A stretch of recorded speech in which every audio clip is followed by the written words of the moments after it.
Abi na po padayon na itong pagwali ni Pastor Tito Karen. Lipay ng tako. Katulgon mo mo? Ha? Katulgon mo mo? O katulgon pa? Natuluan ko kaya po rin. Kung ang gibateri ka ng murag sama itong first time na pagwali na po sa Amua. No, dayon di bilalin. No, magpurong-purong kita. Niya tugnaw pa kita niyo ang dapit ini. O salamat sa Ginoo kay gamay ra taron, no? Kung ang uban maluhol gamay ra ako, malipay ko. Pwede na gani ako ra diri yung taron. Balik lang natulog dito. So dito maglana, no? Nindot na palihog. Itong agrihan, itong mga Bible sa Isaiah chapter 43 verse 18 to 19. Kung nanas inyo mga Bible, say Amen.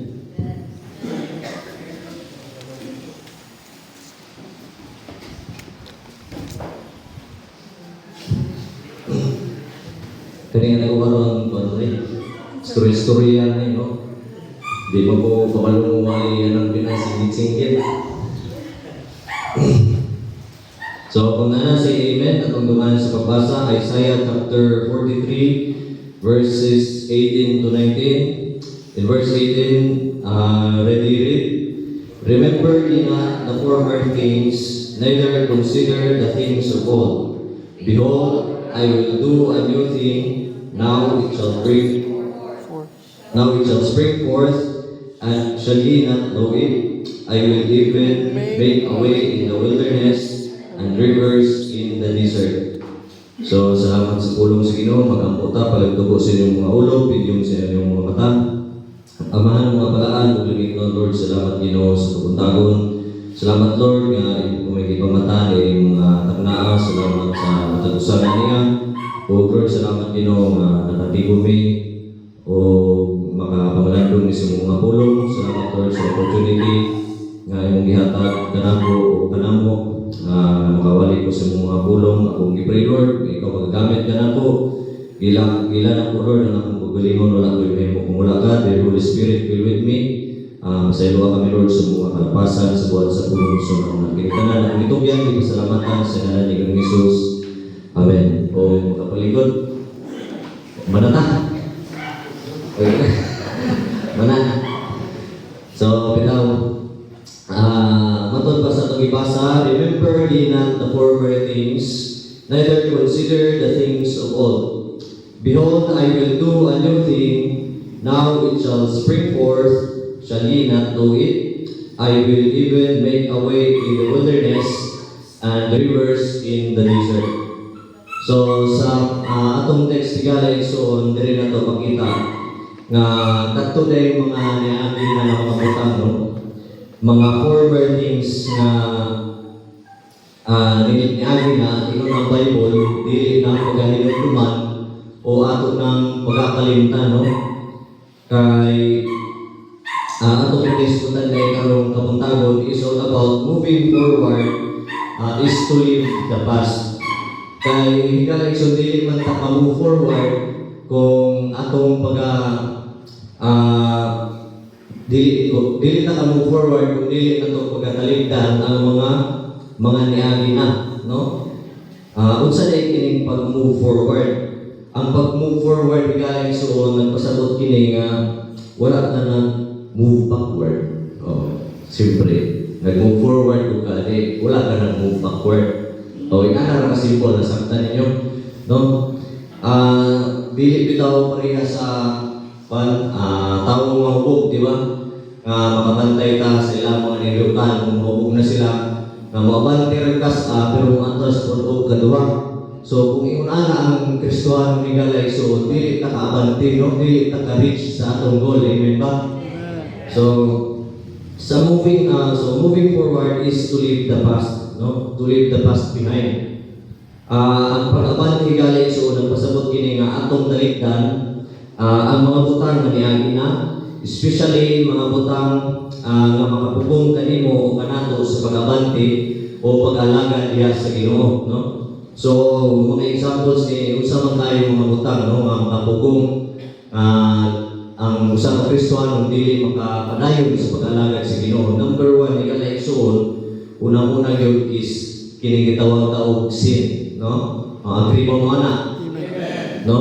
Kay na nagtuo nga kita mga Kristiyano man ta diri pero di man ta perfect, no? Na makakumitag sin. So sa may ma-feel nato kung makakumitag sin, di ba guilty, no? So sa maling sin makes you lose your appetite for serving God, no? Ang sin kay makawala ito gana sa imo sa pag-alaga niya sa Ginoo. Ano man, guilty man ka, di ba? No? O ikaduha ika lesson kini gitawag ta og very common kay sa matagusa, no? Sa unbelievers o believers, very common kay nga problema. Kini gitawag ta og backbiting, no? Ultimo dia sa church sa sulod mismo na dia ang pag-backbite, libak diri libak dito. O giga na igsuon kung kana ato kay kinabuhi, no? Backbiting keeps you from growing in the Lord, no? It makes you kanang ma-stagnant ka no, sa imong Kristiyano nga kinabuhi. Dili ka mo grow in the Lord nga naman. Kay ang imong gipalabi sa imong unod is backbite man, no? Possible siguro mugro ka sa pag-backbite, dili sa Ginoo, di ba? Kung nakuha ninyo? O ikatuloy ka leksyon, kita ning gitawag ta disobedience.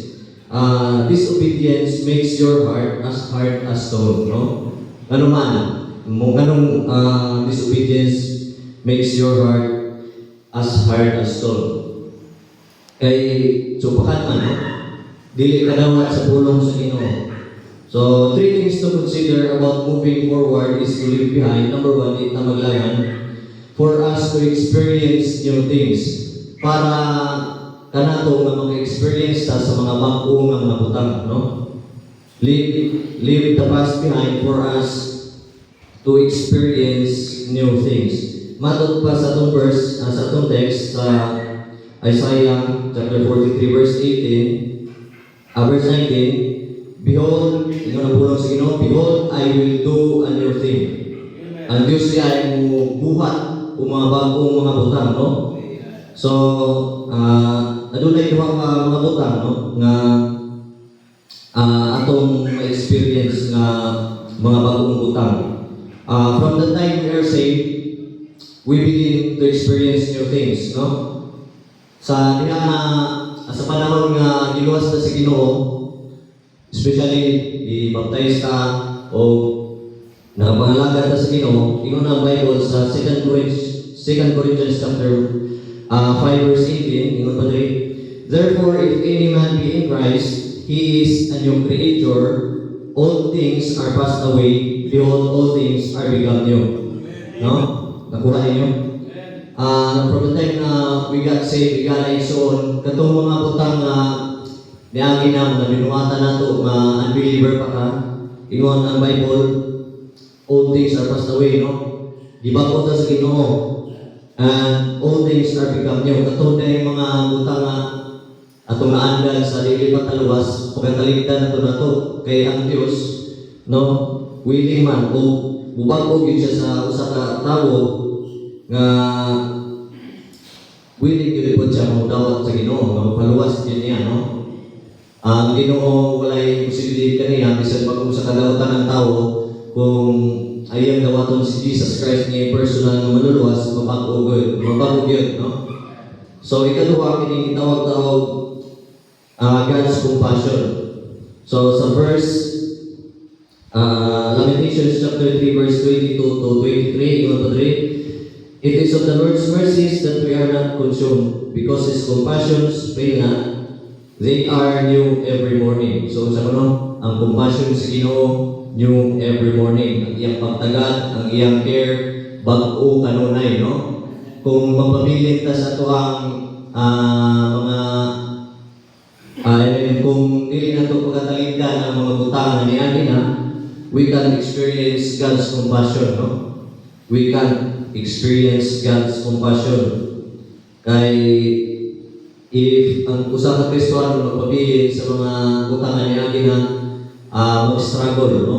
Di niya makita ang o ma-experience ang kaluoy o ang pagtagad sa Ginoo. So, ikadua yung kalaigsoon sa ato ang punto karon. Moving forward is to live the past. Number one, for us to experience new things. Kung sa mga ito mga utang, no? Naka-experience ta, kamaguhan sa itong kinabuhi.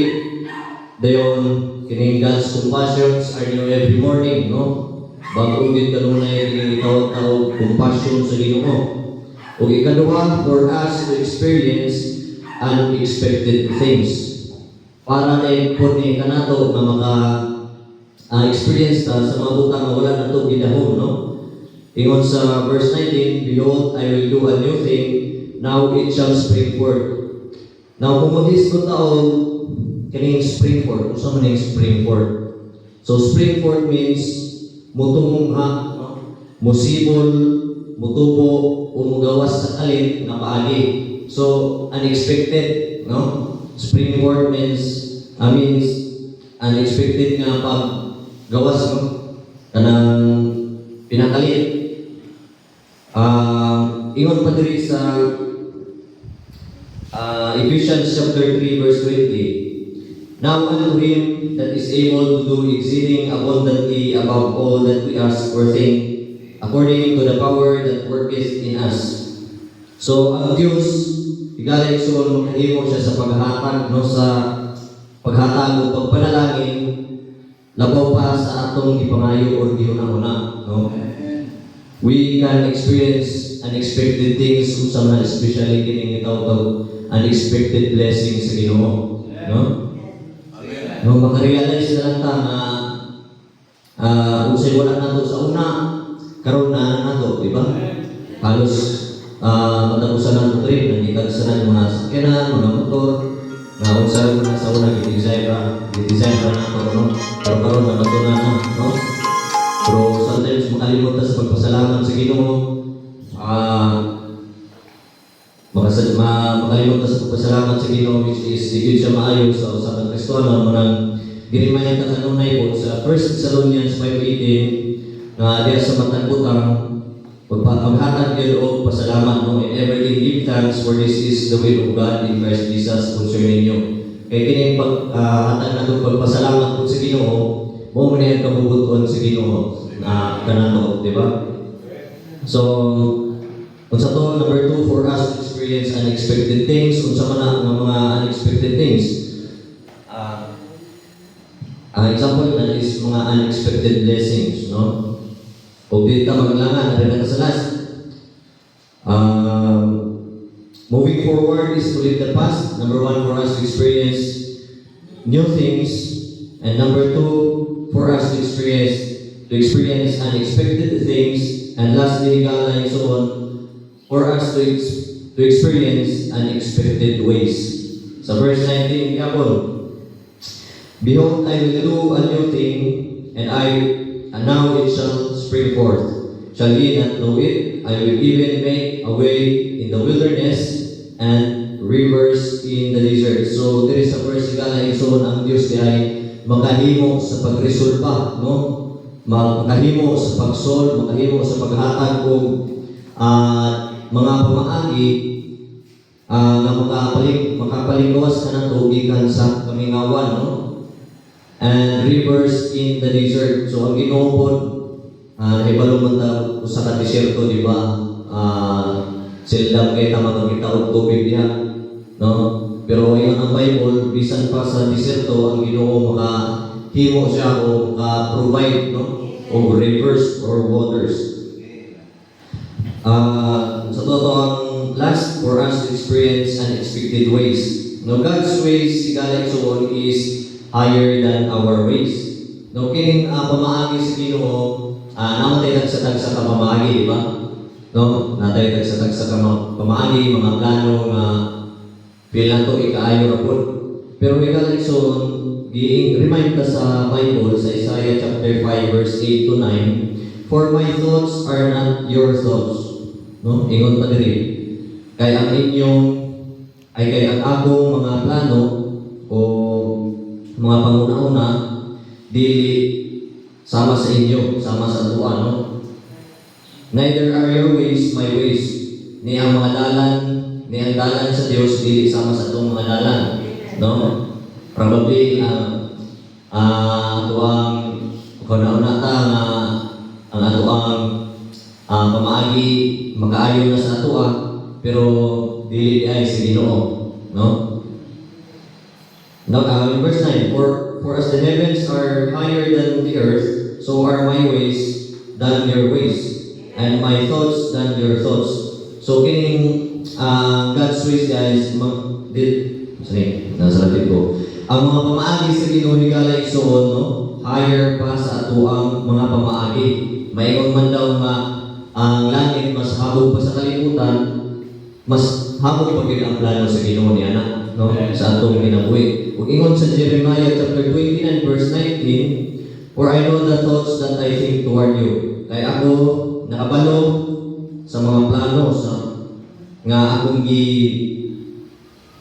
I think toward you, nga giplano sa Ginoo nga reka nato, said the Lord, thoughts of peace. So ang plano rin sa Ginoo kalinaw, maghahatag og kalinaw ka nato, no? So kung kanay yung plano-plano nila kung na naghahatag og kalipay ni mo din ang plano sa Ginoo. Set the Lord thoughts of peace and not of evil to give you an expected end. So dili na to makita na ang plano sa Ginoo is maayuhan yun padulong, no? So let us move forward and never backward. Amen? So, balik ko na to, i-review lang. Moving forward is to leave the past behind, no? For us to experience new things. From the time we got saved, we experience new things, no? Kabaguhan sa itong kalag.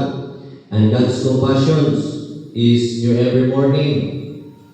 Number 2, for us to experience unexpected things. So, mga unexpected blessings, no? Di ta ato yung tagal pasalamat, no? Ang Ginoo kanunay. Pasalamat na sa Ginoo, kay iya pa naging pamata karon, di ba? No, blessing na unexpected.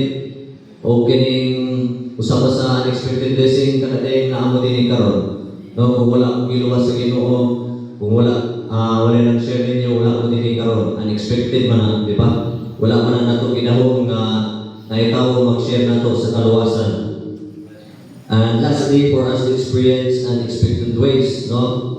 Kung sa maning mga unexpected ways, God's ways is higher than our way. So, ang mga pamaagi o plano tayo sa Ginoo, mas labaw pa sa atong mga pamaagi. So, hinaot nga doon natin nasabtan sa mensahe